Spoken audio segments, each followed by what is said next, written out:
Day 1230 of the Ukrainian War Map, also known as the Russo-Ukrainian War. Juzzie here, and today is another update as I take a simplified and down-to-earth approach to some of the most important happenings on the ground in Ukraine. So starting off, we'll take a look at those Russian losses, as currently Russia sits on more than 1,027,000 military personnel losses, representing an additional 1,100 in the past day. Then as for hardware, 3 tanks, 7 APVs, 33 artillery, 2 rocket launchers, and then, unseen on this list, expressed to be 1 Russian Oreshnik missile, although the reports instead appear to be coming from Russian fear-mongering sources. But in any case, move into the map and taking a look, as various Russian telegram channels indicated an unsuccessful launch of their Oreshnik missile from Crimea towards Odessa. The rocket lost stability around halfway through flight, experiencing a stabilization issue and subsequently crashed into the sea. Most likely, however, it was a malfunction in Russian Kh-22 cruise missile or an Iskander-M ballistic missile because, unlike shorter-ranged missiles, the Oreshnik missiles have a maximum range of 5,500 kilometers, but a minimum range of about 2,000 kilometers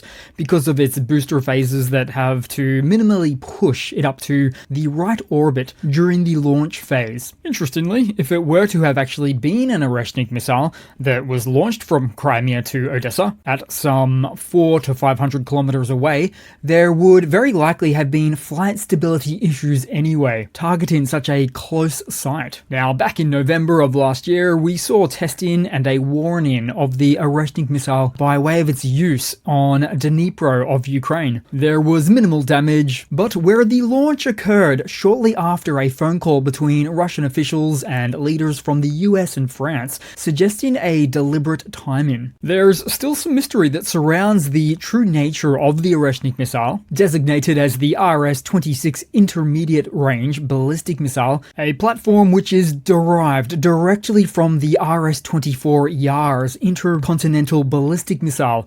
Less derived and more of a copy, really. The RS-24 Yars contains 3 to 4 rocket booster stages, whereas the RS-26 Oreshnik contains 2 to 3 rocket booster stages, blurring the lines between the two. So apart from some extra range, the difference is mostly political, as ICBMs have never in their 6 decades of existence been fired in war conditions. Furthermore, the deployment of any ICBMs or IRBMs of the hypersonic type are capable of reaching speeds exceeding Mach 10, dramatically shortening response times as they traverse countries and continents within about a 15 to 30 minute window, depending on the target. It's also where their nuclear capability only adds to the gravity of the situation, marking a significant escalation in the geopolitical landscape, if or when any such weapon is used. Then to move up the map with a much larger than average salvo of Ukrainian UAVs reported, as Ukrainian democracy took flight in multiple Russian regions overnight, including Moscow, Bryansk, Kursk, Voronezh, Rostov, Volgograd,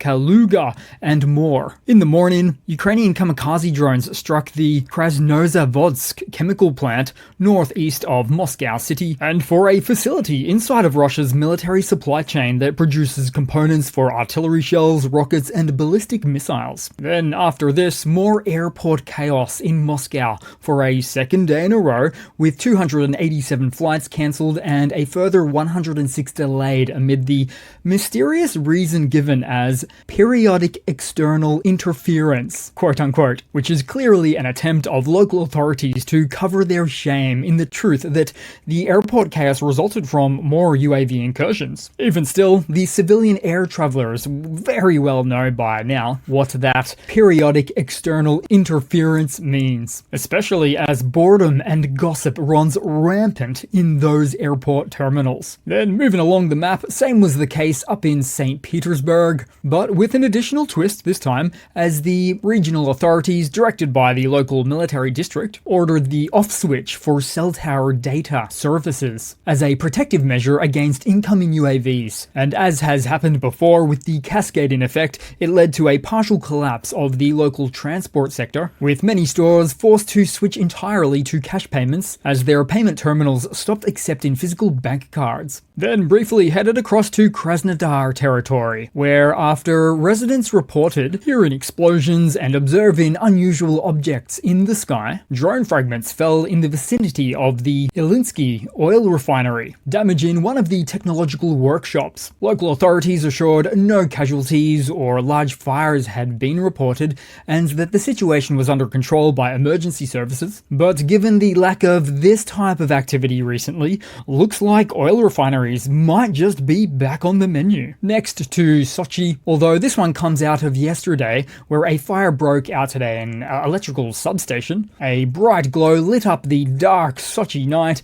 giving it that Mordor-like atmosphere. The incident was officially listed as, quote, a technological failure in the operation of power equipment. And though entirely plausible, it does speak to the wider situation of how we see a lot of Russian authority denial, all due to the Kremlin not being able to take on the embarrassment of being unable to protect itself. In some strange way, it's practically inviting Ukraine to take free shots on Russia, not shelling out accountability back onto the AFU. It's really quite remarkable in that way. Now, although Russia denies a little less these days for when it comes to the most obvious of occurrences, but nonetheless, this is one such way they've chosen to project power for quite some time now. You didn't hit us, we hit ourselves. Something like that. Oh, then also for Russia, just momentarily, there has been some unconfirmed information coming out over the past 24 hours about the destruction of another Russian Tu-95 strategic bomber, from which strikes are being carried out on Ukraine. According to monitoring channels, this one, if verified, and with the hope of visual evidence soon, this outcome would naturally account for yet another serious loss, impacting the intensity or scope of ongoing strike operations against Ukraine. Now headed to the Ukrainian Map and to Sumy, with mixed reports coming out of this sector right now. On the one hand, and according to Russian military correspondents, after suffering heavy losses enduring several days of operational encirclement and facing a dire situation, Russian units managed to flee from the village of Kindrativka and Oleksivka in Sumy. On the other hand, from other Russian sources, they essentially are acting like they've won the war with the suggestions or claims of taking large new swaths of Sumy territory to the center, east, and west of this region. As for the Russian Ministry of Defense itself, had claimed the full occupation of the village of Bezalivka, adjacent to Tyotkino. But as for what we can see right now, a Russian convoy is moving over 20 trucks with personnel through Kherson and Zaporizhia again, going through Mariupol and Rostov to reinforce troops in the Sumy direction, as per the advisor to the mayor of Mariupol. This is becoming quite a consistent set of movements at this point that we see. More patchwork redeployment, as the Russian MOD isn't scraping up reserves from local Sumy district brigades or composite CCA groupings, but rather are continuing to pull their fresh manpower from entirely different sectors across the map to keep their Sumy momentum or gains alive. Then further down the map and to the most northern point of Donetsk, where Ukrainian forces once again attacked into the village of Rydkidub, capturing the agricultural buildings on the northern outskirts. They also seized positions in the houses to the south. These are now under heavy Russian artillery shelling. And being that I'm at this part of the map, I'll mention how I'm reminded of just a few days ago when the Russian MOD suddenly claimed the capture of all of Luhansk, which is an odd claim to make given that there's still areas within Luhansk under Ukrainian control to the north, alongside various areas just below in the Liman direction to the south. Then in swinging on down the map back to Dachne of the Dnipropetrovsk Oblast, where soldiers of the 37th Brigade of the AFU, aka Ukrainian Marines, have raised the Ukrainian flag in the western part of the village. This indicates that the village has been fully cleared of Russian occupiers and is now back under Ukrainian control.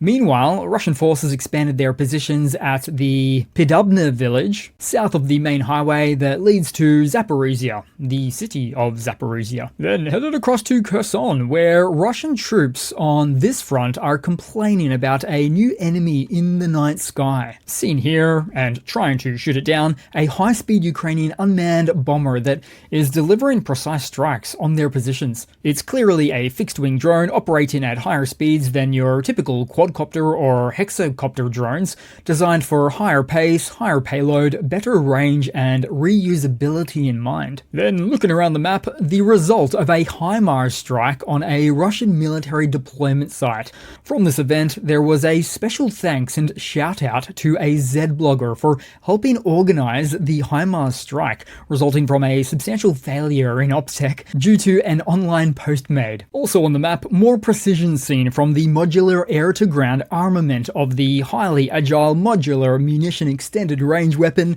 aka the French Hammer, launched from a MiG-29 against a Russian forward base. Then to an unfortunate and absolute sick and twisted look at the Russian army, where a UAV operator with callsign Scorpion 328 decided to not only attack a pelican, but upload the footage for everybody to see.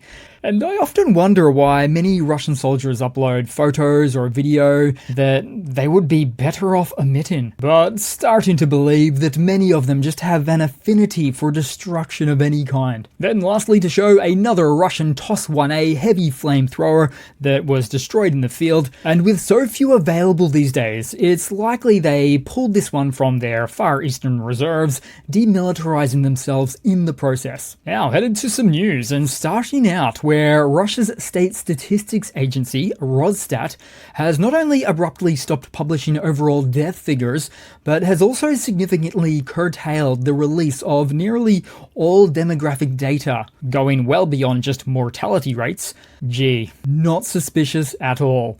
It's a move widely seen as an effort to hide both the country's worsening demographic situation and the real toll of the war in Ukraine. By concealing this data, the Kremlin hopes to obscure just how many Russian soldiers have died in the so-called special military operation, as well as preventing both inside and outside observers from tracking the war's broader human cost. By keeping these numbers in the dark, Moscow is betting it can control the narrative, mask the true impact of its war, and quiet mounting unease among its own citizens, all while projecting an image of unwavering resolve and endless manpower. But on that topic, just about 3 hours ago now, Putin signed a law allowing a person without Russian citizenship to sign a contract with the Russian armed forces for military service. Their enlistment standards have dropped on practically every metric now. Then to some more news, with the Kremlin recently pulling out one of their secret weapons, Belarusian President Lukashenko, with indeed some inflammatory remarks, as the Belarusian dictator that's been in power since 1994 stated that, and this was a few days ago now, but any chance for me to bring up Uncle Luka, as he stated that Poland and the Baltic states are being turned into another military testing ground after Ukraine, and if they want to disappear from the world map again, that will be their choice.